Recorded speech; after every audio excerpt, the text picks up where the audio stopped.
melihat ke diri kita bagaimana caranya kita berpikir gitu. Ya, cara berpikir kita, mindset kita lakukan seperti apa gitu. Kadang cara kita berpikirnya salah, ya, sehingga melahirkan suatu tindakan yang salah gitu. Nah, pada subuh hari ini kita coba membuat suatu mindset yang kita lakukan bahwa masuk surga itu adalah suatu hal yang sangat-sangat mudah sekali. Hanya orang yang tidak mau masuk surga itu yang masuk ke neraka gitu. Ya, jadi kita hidup ini nggak usah stres gitu. Karena setelah kematian ini kita pasti akan masuk surga. Ya, yang penting kita ikut bagaimana caranya masuk gitu. Nah, masuk surga itu nggak susah gitu. Ya, sehingga saya berharap gitu jamaah-jamaah kita ini yang ada sekarang itu insya Allah kita akan ketemu nanti di surga. Ya, nah pada saat kita mau lakukan seperti itu bahwa semua hal tindakan kita itu ya itu berawal dari niat. Ya, makanya di dalam Bukhari, dalam hadis Bukhari, dalam kumpulan hadisnya itu hadis tentang niat itu dijadikan bab yang awal sekali gitu. Ya, makanya pada saat kita melangkah sesuatu itu kita harus mulai dari niat yang benar-benar kita benahi di situ. Boleh jadi si A dan si B punya perbuatan yang sama, tetapi memberikan satu efek antara yang berbeda seperti bumi dan langit gitu. Kita boleh sama-sama kerja gitu, kita boleh sama-sama jadi kerja di suatu tempat gitu. Tetapi hasil daripada kerjaan itu di sisi Allah itu akan sangat berbeda antara bumi dan langit gitu. Sehingga sangat penting pada saat kita melangkah pada semua kegiatan itu kita awali dengan niat gitu. Ya, contoh misalnya ya. Sekarang kita bagaimana cara kelola niat? Misalnya pada saat tadi saya mau masuk, kita mau ke sini sholat subuh. Kita mau ke sini sholat subuh gitu. Nah, pada saat saya berniat, saya dari awal bahwa saya ingin datang sholat subuh gitu berjamaah di masjid ini gitu. Nah, sambil dengan niat seperti itu, tambahkan dengan niat-niat yang lain gitu. Misalnya kalau saya ketemu duri misalnya atau misalnya ada pecahan beling di jalan itu saya mau singkirkan gitu. Kalau saya ketemu orang jamaah juga yang lagi jalan kaki, saya mau bonceng dia ke masjid gitu. Dan kita bisa variasikan banyak sekali niat pada saat berangkat. Nah, kalau misalnya pada saat itu kita tidak terjadi, kita tidak ada orang, tidak ada halangan di jalan yang kita mau singkirkan, itu tetap akan memberikan suatu nilai pahala gitu. Langkahnya tetap sama ke masjid gitu. Nah, itulah makanya penting sekali pada saat setiap saat kita memperbarui niat selalu gitu, setiap saat gitu. Nah, sama dengan pada saat saya janjikan pada subuh hari ini kita berniat bahwa ya Allah saya mau masuk surga gitu. Ya, jangan memang gitu. Begitu kita targetkan niat, kita buatkan niat, itu kita isi dalam relung hati kita, niat-niat seperti itu gitu. Sehingga dengan niat yang selalu berulang terus, itu akan melahirkan suatu tindakan cara berpikir kita, cara bertindak kita gitu. Bisa ya? Nah, mungkin saya persingkat ya biar kelihatan tidak berat ini kuliah subuh. Saya ingin maksudnya kita terima ini dengan sangat ringan sekali, ya. Tidak membebani hati kita semua seolah-olah bahwa masuk surga itu susah ya. Coba kita pelan-pelan ya. Yang pertama ya, kita niatkan memang pada saat ini kita niat, ya Allah, saya ingin masuk surga. Target lagi. Kita buat target lagi bahwa saya ingin dapat surga yang paling tinggi kedudukannya gitu, yaitu surga Firdaus. Kenapa sampai kita minta tinggi seperti itu? Dan ini keanjuran Rasulullah gitu. Kalau kau minta surga, mintalah surga Firdaus gitu. Kenapa? Karena itu dekatan bertetangga dengan Rasulullah gitu. Nah, setiap saat kita bisa bergaul sama Rasulullah gitu. Dan hampir tiap hari kita akan ketemu dengan wajah Allah di situ, akan ketemu dengan berhadapan dengan Allah. Nah sekarang ketemu cewek saya sudah luar biasa, baru segitu saja cantiknya sudah merasa deg-degan hati. Ini yang menciptakan itu semua kita ketemu gitu. Ya, jadi kalau kita mulai niatkan sekarang, ya Allah saya ingin dapat surga, tapi surga Firdaus gitu. Kalau terkejar ya sedikit-sedikit ke surga itu. Yang penting sekarang di benak kita singkirkan neraka itu gitu. Ya, supaya kita hidup itu gak stres gitu. Ya, kita coba sekarang kita cari, yang penting kita punya targeting. Ya Allah setelah saya meninggal nanti saya harus masuk surga gitu. Nah, Allah itu sesuai dengan persangkaan hambaku gitu. Kalau dia bersangka baik sama aku, maka aku akan sesuai dengan persangkaan dia gitu. Nah, kita mainkan dengan pola seperti itu gitu. Jadi kalau misalnya perasaan kita berniat, ya kita bisa bergoyang sama Allah gitu di dalam hati kita. Ya Allah, tolonglah aku gitu. Saya lagi pengen ke warung makan ini, lindungi aku, berjalanlah bersama aku gitu. Nah, kontakan-kontakan hati ini yang setiap saat kita lakukan, itu akan terkonek dengan sangat bagus dengan Allah gitu. Bukan hanya di dalam sholat saja gitu. Tapi kita kontak di semua persoalan kita, persoalan hidup kita lakukan kontak seperti itu. Ya, itu barangkali. Jadi memang dalam hal niat ini memang harus kita kelola dengan bagus ya. Jangan memandang enteng niat itu, karena suatu perbuatan yang sama yang dilakukan tapi niat yang berbeda itu melahirkan satu ganjaran, satu pahala yang sangat berbeda antara bumi dan langit ya. Makanya saya bilang kita kecil pada saat bertindak ya, tetapi memberikan satu efek yang sangat luar biasa gitu. Makanya kalau minta langsung surga Firdaus gitu. Benar-benar minta gitu. Nah, nanti kalau Allah tahu bahwa hamba kita meminta surga Firdaus gitu, pasti gimana Allah kalau dia tidak kabulkan? Ya, itu langkah. Nah, sekarang bagaimana rambu yang harus kita ikuti ya? Rambu yang harus kita ikuti pada saat ingin mewujudkan impian seperti itu ya. Nah, saya ingin sampaikan juga ke jamaah bahwa dengan bermimpi ingin masuk surga ya, itu tidak berarti kita melalaikan kerja dunia kita gitu. Ya. Dengan kita melakukan kerja, kita jadi pegawai negeri, kita jadi pedagang gitu, kita jadi satpam misalnya, ya silahkan kerja seperti itu. Anda mau kerja sampai jam berapapun, silahkan gitu. Yang penting kita kelola niat. Misalnya gini, ya Allah saya ini mau kerja gitu. Kalau saya dapat ini saya untuk nafkahi keluarga saya, sehingga dia akan beribadah padamu. Nah, rangkaikan seperti itu sehingga pada saat kita bekerja di kantor, bekerja dimanapun juga, itu sudah kerja akhirat kita gitu. Jadi kita nggak usah jadi kita enjoy pada saat kita kerja itu sangat semangat sekali. Bukan berarti orang yang merindukan surga itu melalaikan kerja dunia, nggak ada seperti itu. Yang penting di niat itu. Makanya kelola niat dengan bagus sehingga semua kerja yang kita lakukan itu bernilai pahala di sisi Allah gitu. Ya, itu yang perlu dilakukan. Nah, sekarang jadi setelah kita kelola niat ya, ada pada saat masuk ada juga password yang lain gitu. Password yang lain yang harus kita penuhi, bahwa sikap kita sebagai seorang anak ya, sikap seorang anak itu harus betul-betul sayang sama orang tuanya, tunduk sama orang tuanya, dan tidak kurang ajar sama orang tuanya, baik berkata dalam perbuatan maupun dalam perkataan gitu. Itu sudah password yang diberikan Allah gitu. Ya, jadi itu yang kita berikan. Jadi kalau misalnya di antara kita pernah merasa kasar sama orang tuanya, segera lakukan minta maaf sama orang tua, minta ampun sama orang tua untuk itu ya. Karena itu memang password untuk masuk itu harus pada wali-walidaynya sendiri, pada orang tuanya, minta maafnya seperti itu. Ya.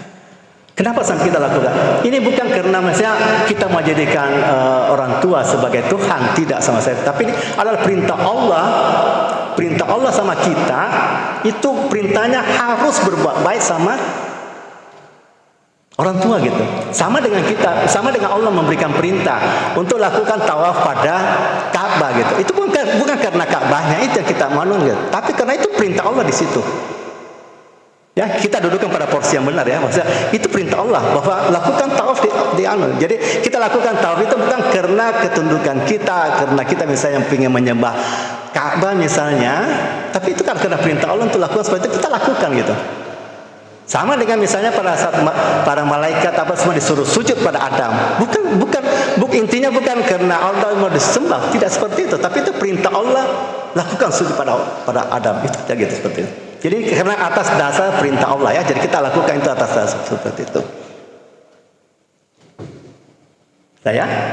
Nah, jadi selain para orang tua ya. Nah, sekarang hal-hal yang sepele yang menghambat perjalanan kita masuk ke surga itu di dalam tahara kita, dalam kesucian pembersihan fisik kita gitu. Ya, dalam pembersihan fisik kita. Nah, saya mau tanya gitu ke jemaah, tapi nggak usah dijawab ya. Kita bertanya pada diri kita sendiri. Kalau misalnya kita atau gini, setelah kita pipis, ya setelah kita buang air kecil, coba cium celana dalam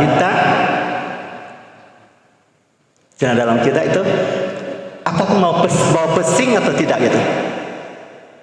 Nah, kalau celana kita masih ada bau pesing, ada bau kencing di situ, itu berarti kita tidak benar di dalam melakukan tahara. Nah, ingat ya bahwa kebersihan tahara itu akan menggagalkan kita punya sholat gitu, dan itu akan menjadi satu siksa kubur gitu. Ya, jadi ini harus jadi perhatian yang benar-benar diperhatikan gitu ya di dalam tahara. Nah, hal yang praktis yang mungkin kita lihat, mungkin makanya saya bilang kalau misalnya kita tidak buru-buru atau kenapa, atau tidak dalam posisi darurat ya, ataupun misalnya dalam posisi sakit ya, usahakanlah pada saat pipis itu kita dalam posisi jongkok gitu. Kenapa? Jadi jangan asal berdiri kemudian langsung tembak gitu ya, nggak keluarkan kemudian itu tetap hanya cuci di permukaan langsung pergi gitu.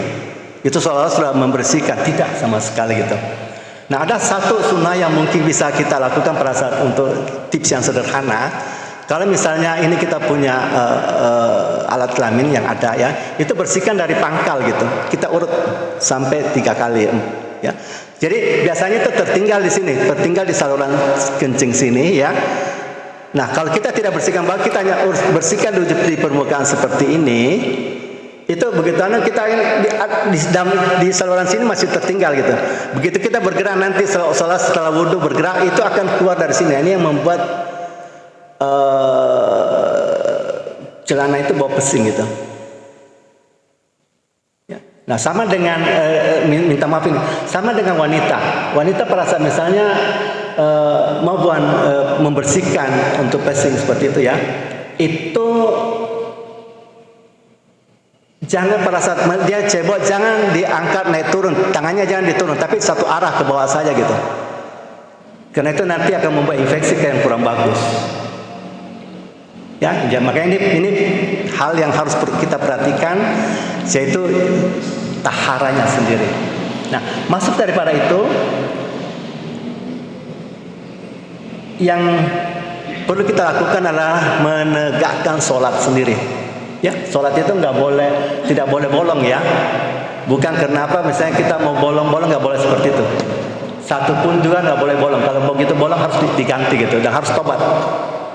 Ini sangat keras di dalam hal-hal yang hukum-hukum tentang sholat sendiri ya. Nggak boleh ditinggal sama sekali.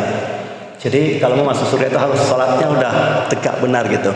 Nah, kami anjurkan untuk bukan hanya pada saat bulan puasa saja, bulan Ramadan saja kita sholat berjamaah, tapi kita coba rutinkan di dalam sholat berjamaah itu. Ya. Nah, apa manfaat misalnya kita ikut dalam sholat berjamaah seperti itu? Itu di situ ada terjadi proses nanti bahwa ada suatu proses pemindahan ilmu. Makanya nanti kalau kita mau cari masuk surga yang tinggi, itu salah satu poin adalah orang-orang yang menuntut ilmu. Ilmu dalam pengertian bahwa ilmu yang mengantar seseorang itu untuk semakin taat sama Allah gitu. Ya, jadi bukan ilmu-ilmu yang lain ya. Tapi perlu saya sampaikan lebih awal ya, bahwa semua ilmu itu ya, akan mengangkat derajat seseorang pada derajat yang tertinggi, tak kala ilmu itu mengarahkan orang itu semakin dekat, semakin taat sama Allah. Itu kuncinya seperti itu. Kuncinya seperti itu. Jadi kita mau masuk ke ilmu apapun juga silahkan gitu. Mau masuk ilmu sosial ya, mau masuk ke ilmu fisika, ilmu kedokteran, silahkan masuk. Yang penting ilmu itu mengantar kita pada ketaatan sama Allah. Itu kuncinya. Jadi semakin kita sadar pada ilmu kita, itu semakin kita takjub dan semakin tunduk sama Allah. Itu adalah ilmu yang benar gitu. Ya, nanti mungkin ada beberapa kerancuan di dalam berilmu, yaitu dalam filsafat ilmu memang itu dibahas, tapi kita yang penting gini, bahwa ilmu yang benar adalah yang mengantar pada ketundukan sama Allah. Ya. Itu yang harus kita lakukan. Nah, apa efek misalnya pada saat kita menuntut ilmu? Ya, misalnya bapak-bapak ya, supaya kita selalu dalam posisi menuntut ilmu, kita kelola niat itu. Misalnya kalau di Masjid Sengho ini ada Ustaz, hari apa sih ini untuk pengajian-pengajian membaca sih? Membaca Quran apa? Oh, Senin sampai Jumat di sini ada kegiatan majelis ilmu gitu. Nah, bapak-bapak misalnya ingin belajar ya, datanglah ke masjid sini gitu. Datanglah ke masjid sini. Entah belajar belajar tentang tauhid, belajar membaca Quran, itu lakukan di sini gitu. Nah, ada satu faedah yang sangat luar biasa di dalam menuntut ilmu, bahwa siapa yang pergi kemudian pulangnya dari menuntut ilmu, itu kalau mati, meninggal pada saat itu akan masuk orang-orang yang mati di dalam syahidnya, para syuhada gitu. Nah, syuhada itu akan tempatnya di dekat ars Allah gitu. Itu sangat menarik sekali gitu. Sehingga, nah sekarang kita niat gitu. Kalau misalnya di Masjid Sengho ada pengajian, ya kita misalnya hari Senin, niatlah dari rumah gitu. Ya Allah, saya ingin menuntut ilmu gitu. Datanglah kita ke masjid ini. Nah, sepulang kita dari masjid, niatkan lagi kembali. Ya Allah, pekan depan saya mau datang lagi ke sini untuk nuntut ilmu gitu. Nah, sehingga dalam sepekan itu kita dalam proses melakukan proses jihad gitu. Inilah pentingnya kenapa kita harus mengelola niat itu dengan bagus. Jadi kalau setiap pekan kita lakukan niat setiap saat seperti itu, berarti dalam proses hidup kita pada saat menuntut ilmu adalah proses untuk dalam masuk dalam medan perang jihad untuk itu gitu. Ya, ini dalam perang jihad dalam artian untuk memberantas kebodohan ya. Nah, jadi itu yang tips yang ada. Nah,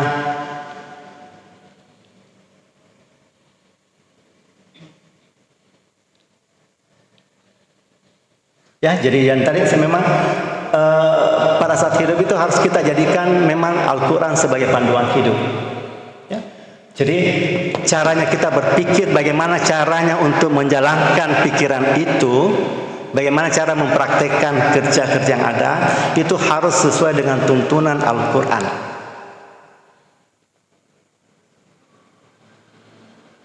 Ya, itu. Nah, sekarang tips yang terakhir.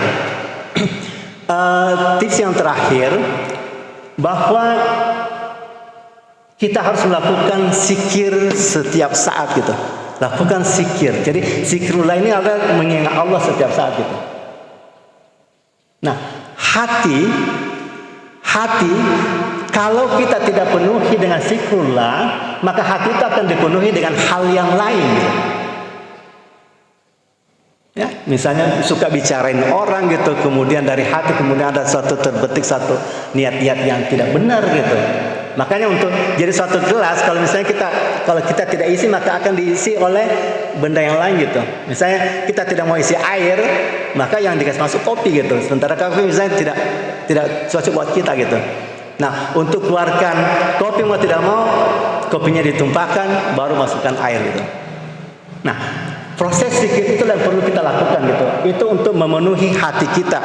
Jadi zikir itu bisa kita lakukan ya tanpa harus berduduk majelis gitu, sambil jalan, sambil ke pasar, sambil naik motor, itu kita lakukan setiap saat gitu. zikir yang sederhana, dalam artian bahwa sedikit di kerjanya, tapi memberikan satu efek yang dahsyat. Hanya kalau saya, maksudnya saya coba secara pribadi, walaupun kan banyak macam zikir ya, banyak macam zikir gitu. Jadi zikir yang saya lakukan, misalnya hanya istighfar saja, astagfirullah, la ilaha illallah, kemudian salawat, Allahumma sholli wa sallim ala nabiyina Muhammad. Itu yang dominan yang saya lakukan gitu. Kenapa sampai saya milih ke zikir-zikir itu? Karena dengan istighfarnya kita dalam keseharian kita lakukan. Kan banyak salah-salah kita yang kita kadang tidak sadar gitu, kemudian kita lakukan gitu. Kita istighfar lah gitu. Nah, bayangkan misalnya kalau setiap saat kita lakukan istighfar terus ya. Satu kali saja Allah terima kita punya istighfar. Kan bebas lagi masuk tol kan? Ya, kalau begitu istighfar terterima, oke gitu. Ya, jadi kita lakukan seperti itu gitu. Nah, yang kedua yaitu la ilaha illallah gitu. Ada pernah bocoran yang pernah Rasulullah sampaikan pada Mu'adz bin Jabal. Mu'adz bin Jabal ini masih kecil, tapi dibocorin satu kunci surga gitu. Jadi Rasulullah sampaikan ya pada Mu'adz, tapi dia bilang, Mu'adz, kalau saya sampaikan jangan sebarkan ini ya, jangan sebarkan ke orang-orang ya, karena mungkin efeknya nanti jadi kerja-kerja lain dia tidak lakukan gitu. Jadi dia sampaikan kepada Mu'adz bahwa Rasulullah sampaikan bahwa tiada seorang hamba yang bersaksi dengan sungguh-sungguh dari dalam hatinya bahwa tiada Tuhan selain Allah, la ilaha illallah, Muhammad adalah hamba dan utusannya, kecuali Allah akan haramkan dirinya disentuh api neraka. Nah, jadi dengan kita lakukan zikir la ilaha illallah itu setidaknya jaminan keras itu gitu. Tidak akan disentuh dengan api neraka gitu. Nah, yang ketiga itu zikirnya adalah sholawat gitu.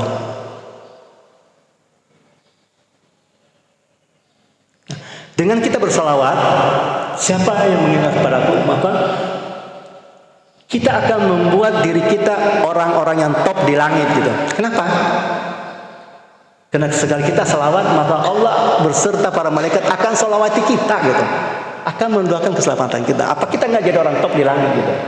Ya, jadi kita masih hidup sekarang, tapi nama kita sudah disebut-sebut gitu. Apa tidak bahagia gitu untuk salawat seperti itu gitu.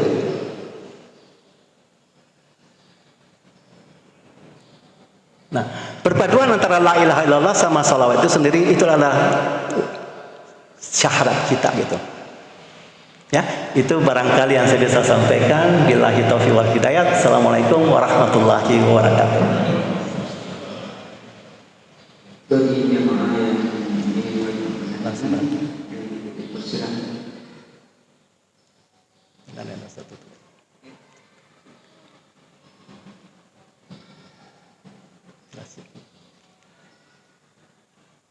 Langsung aja tutup. Ya, jadi karena diskusi pada sore ini, semoga apa yang disampaikan bisa kita ambil hikmahnya. Assalamualaikum warahmatullahi wabarakatuh. Waalaikumsalam. Persembahkan oleh Yayasan Haji Muhammad Cheng Ho Sulsel dan Takmir Masjid Muhammad Cheng Ho Goa.